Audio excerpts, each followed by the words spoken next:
What do you think of when you hear the term load management thrown around? It shouldn't be needed, first and foremost. You know, I never wanted to miss a game because it was an opportunity to prove. It was something that I felt like, you know, the fans are there to watch me play. I want to impress that guy way up on top who probably worked his ass off to get a ticket or to get money to buy the ticket. You really cared about the guy who sat in the top deck at the Palace in Auburn Hills to watch you when you came to Detroit? Yeah, because I know he's probably yelling at me, and I want to shut him up. You know, he's calling me all kinds of names. I definitely want to shut him up. Right. You have a duty that if they're wanting to see you, and as an entertainer, I want to show, right? So if the guys are coming to watch me play, I don't want to miss that opportunity. Now, physically, if I can't do it, then I can't do it. But physically, if I can do it, and I just don't feel like doing it, that's a whole different lens. MJ basically said he doesn't believe in it. If you're healthy enough to play, you play. Simple as that. We've heard this conversation for so many years now, but it hits different coming from number 23, Melo. Does what MJ say still apply in today's game? It does. When you talk about the overall idea of just load management, the idea of it is to preserve, right? Is to make sure that athletes is healthy, make sure that they are taking care of their bodies, making sure that they are prepared and ready to go out there and perform at a high level. For so long, it's been, guys getting hurt, guys getting injured, fans talking, communities talking, this person, that. It's just a lot of conversation around who should not sit out, who should sit out. Right. I think we have to kind of split this up a little bit. You talk about guys who you need it. Like it's a bucket of guys who need the load management, right? Who's battling injuries or maybe older in their career, who you have to take your time with, right? To get them going, to get them healthy, to get them in the groove. Then you have this bucket of just, I don't want to play. Like, you know what I'm saying? I think that's the part. And we're gonna say, he's personal reasons, or like, if you can play. Right. If you hurt, sit your ass out. Like, you know what I mean? Like, if you got an ankle injury and you could try to play and you want to try to play, that's on you to go try to play. Now, what you're doing is, and here's where the science come in at. What you're doing is, you going to play on that hurt ankle can create something else. Yeah. It's a domino effect. So we want to prevent that by resting that ankle and not putting you on that ankle. Whereas before, you heard what MJ said, my ankle hurt, fuck that. I gotta go. I'm tying my shit up. I still gotta play. I gotta prove myself. That thought process of having to prove yourself when you hurt today is out the window. I used to go through that shit my own self. Man, fuck that. Nobody is telling me I'm not playing. I had 2 torn shoulders. Knee, never had surgery until after, just cleaning and all that stuff, but playing through this because I'm built from a different cloth. I want to play. I want to go out. Nobody telling me I can't play. Shoulder torn, knees, I'm going to play. Michael Jordan, 11 out of 14 years, played 80 games. 11 out of 14 years. Insane. I don't give a fuck who I'm chasing around, who I'm not chasing around. 11 out of 14 years, 80 games. Right. Now, if you tell me that motherfucker want to talk about load management, he don't want to hear about no load management. Right. But I think now, if you ask somebody like a T-Mac, okay, he's going to have a different perspective on load management because of his body and what he been through and the injuries that he dealt with, right? So it's different perspectives. Like I said, it's 2 buckets. It's the bucket, it's the Joel type of bucket, it's that T-Mac type of bucket. We call it the T-Mac bucket for that, okay. Right? The D-Rose type of bucket where you're injured and you want to make sure that we get the best out of you. When they need you. When we need you. Yeah. We're going to work with you to figure out what's the plan for this season. That's one. But the ones with motherfuckers just coming in and just like, yo, man, I'm tired, man. we gonna rest him because, like, nah, man, fuck that. All right, so one thing I wanted to throw out there with MJ is that we always talk about people wearing the white hat. Yeah. Michael Jordan had the biggest white hat of white hats. Yes. Like, he wasn't just wearing it for the Bulls, he was wearing it for the entire league. And I don't know him personally, obviously, but do you think that the load that MJ had in sort of carrying the league and being the face of the league also played into the fact that he took so much pride in playing every single game to make sure every fan saw him and saw the game? That plays a part, but boy, this ain't like it was 1 year, 2 years. Yeah. We said 11 years of playing 80 games. Dang, that's an obligation. I'm sure he felt obligated, a responsibility as the face of basketball. You know what I mean? But still, I still got to go out there and play. I still got to go out there and do it. I still got to love the game to go out there and do it. I just think we losing a lot of the love for the game, and we complacent. We complacent. Man, well, MJ, keep giving us some things to talk about every single week on NBC. Nah, it's dope. And what I'm gonna say is we're gonna wrap this up after this. But you Yes, get a sir. chance to see and hear and listen and get some insights on just like a mindset, another mindset. Forever we hear everybody else's mindset. We fell in love with Kobe's mindset. You get what I'm saying? The Mamba mentality, which is why we love him, and which is we fell in love with that, right? We got a chance to experience the Mamba mentality and him talk about the Mamba mentality. We never got that experience of MJ talking about his mentality. It was always other people talking about how tough he was and how he locked in and competitive. But now we get to see it. Now you get to hear it coming from him of what it was like playing in that flu game. Yeah. What it was like to carry the league with that responsibility. I read something the other day with John, like, man, I never want to be the face of the league. Let me tell you something, and listen closely. When Michael Jordan speaks about load management, the entire NBA stops and pays attention.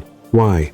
Because this is not coming from a random analyst, not from a podcast host, not from someone chasing clicks. This is coming from the man who defined what competing really means. And Jordan kept it simple. He said, if you are healthy enough to play, you play. No excuses, no long explanations, just the truth. Straight, direct, uncompromising.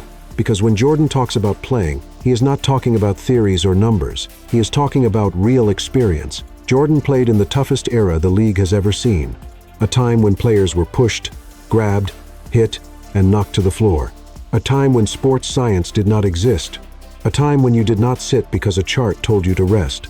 You played, because that is what competitors did. Jordan played through pain, through fatigue, through bruises that would sideline modern players for weeks. He played 80 games in 11 out of 14 seasons. Let that sink in. 11 seasons, 80 games, and now people want to lecture him about load management? Now let's talk about Carmelo Anthony. Melo lived through two eras, old school toughness and modern sports science. And Melo made something very clear. He said the mindset today is not the mindset Jordan had, not even close. Melo explained that load management has two groups. The first group, the players who truly need it, the ones with long injury histories, the Embiids, the T-Macs, the Derrick Roses, the Lonzo Balls. Their bodies have been through battles. They need protection. And Melo supports that. But then, there is the second group, the group Melo has a real problem with. The players who simply do not want to play today, not injured, not hurting, just not interested. I played yesterday, so I'm not playing today. And Melo said it plainly. That is not science. That is not strategy. That is a mindset problem. Melo talked about his own career. He played with 2 torn shoulders. He played hurt, night after night. Not because he was trying to be a hero, but because he loved the game, and because he respected the people who came to watch. Jordan understood that better than anyone.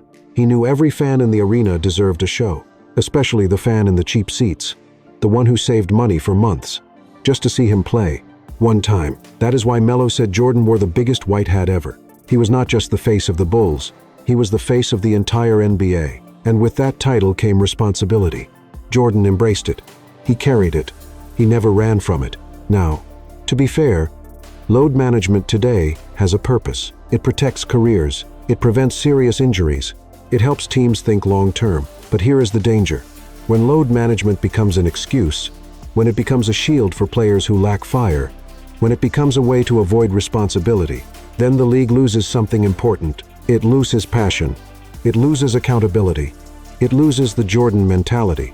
Melo said something that should worry everyone. He said, "We are losing the love for the game.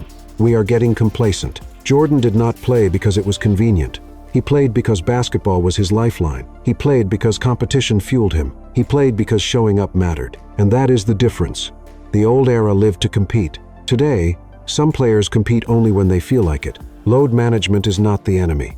But losing the spirit of Michael Jordan, that is the real danger. The fire, the pride, the willingness to show up every single night. Jordan represented something bigger than the game. He represented commitment, responsibility, and a love for basketball that never took a day off. If the NBA loses that, it loses a part of its soul. Let me take this even deeper, because this conversation is not just about Jordan.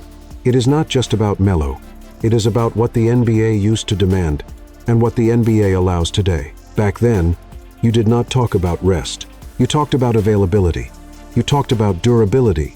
You talked about pride. Jordan understood something the modern league is forgetting. The NBA is not only a job, it is a performance, a responsibility.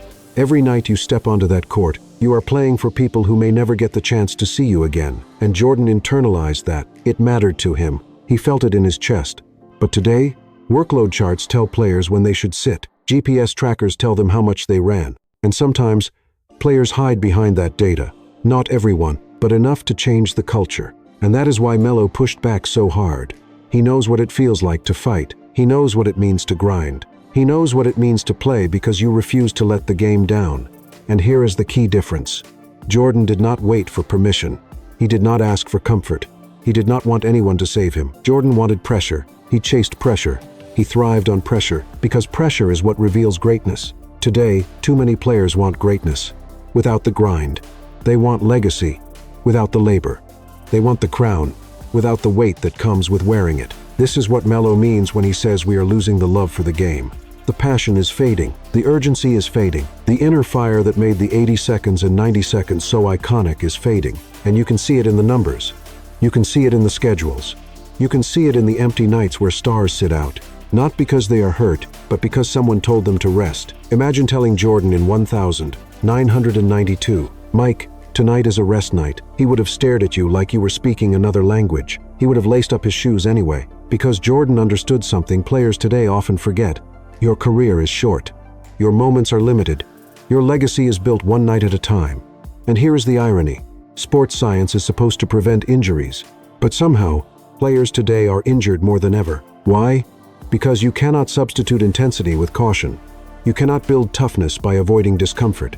You cannot grow competitive spirit if you only play when conditions are perfect. Jordan sharpened himself through adversity. Today's stars sometimes avoid adversity altogether. And that is why Melo's perspective is so important. He is not attacking players. He is challenging them. He is reminding them. He is saying, respect the game. Honor the game. Show up for the game. Because when you lose that, you lose what made this sport magical. Think about the kids who watched Jordan. Think about the passion he ignited. Think about the memories he created because he refused to rest. Flu game, 48-minute battles, playoffs on a bad foot, back-to-backs on the road, no excuses. Just basketball. That does not happen with load management. It does not happen when stars sit out 20 games a season. It does not happen when players act like showing up is optional. Jordan showed up every night, every city, every challenge, and that is the difference. That is why Melo respects him. That is why fans revere him. That is why the game still kneels before him, because Jordan's greatness was not just skill. It was reliability. It was consistency. It was heart. You can measure vertical jump. You can measure wingspan. You can measure efficiency. But you cannot measure heart. And the truth is this: load management might protect bodies, but the Jordan mentality protects legacies. And the league needs more of that, not less.